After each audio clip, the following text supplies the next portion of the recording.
Évangile de Jésus-Christ selon saint Luc. Il y avait, au temps d'Hérode le Grand, roi de Judée, un prêtre du groupe d'Abia nommé Zacharie.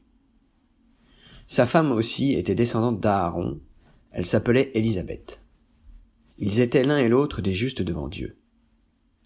Ils suivaient tous les commandements et les préceptes du Seigneur de façon irréprochable.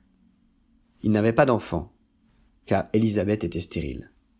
Et de plus, ils étaient l'un et l'autre avancés en âge. Or, tandis que Zacharie, durant la période attribuée aux prêtres de son groupe, assurait le service du culte devant Dieu, il fut désigné par le sort, suivant l'usage des prêtres, pour aller offrir l'encens dans le sanctuaire du Seigneur. Toute la multitude du peuple était en prière au dehors, à l'heure de l'offrande de l'encens.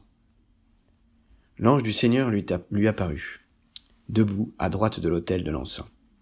À sa vue, Zacharie fut bouleversé et la crainte le saisit. L'ange lui dit : « Sois sans crainte, Zacharie, car ta supplication a été exaucée.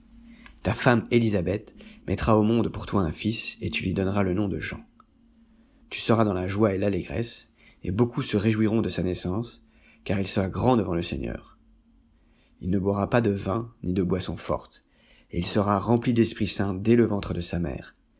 Il fera revenir de nombreux fils d'Israël au Seigneur leur Dieu.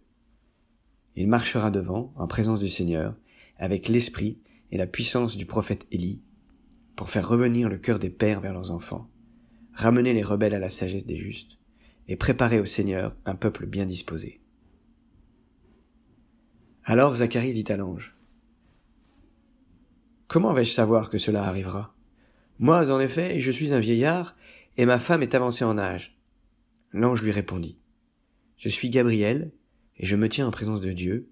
J'ai été envoyé pour te parler, et pour t'annoncer cette bonne nouvelle. Mais voici que tu seras réduit au silence, et jusqu'au jour où cela se réalisera, tu ne pourras plus parler, parce que tu n'as pas cru à mes paroles, celles qui s'accompliront en leur temps. » Le peuple attendait Zacharie et s'étonnait qu'il s'attarde dans le sanctuaire. Quand il sortit, il ne pouvait pas leur parler. Et ils comprirent que dans le sanctuaire, il avait eu une vision. Il leur faisait des signes et restait muet. Lorsqu'il eut achevé son temps de service liturgique, il repartit chez lui. Quelque temps plus tard, sa femme Élisabeth conçut un enfant. Pendant 5 mois, elle garda le secret. Elle se disait : « Voilà ce que le Seigneur a fait pour moi, en ces jours où il a posé son regard pour effacer ce qui était ma honte devant les hommes. »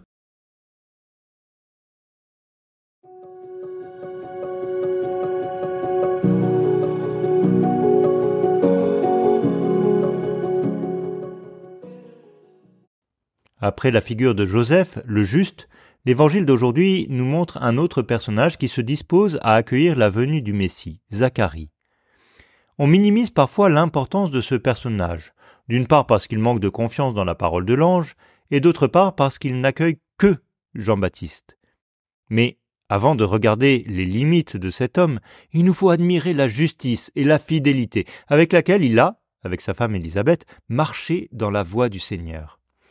Avancé en âge, il donne le témoignage d'un couple tellement pétri par les commandements de Dieu qu'ils finissent par les observer presque par habitude.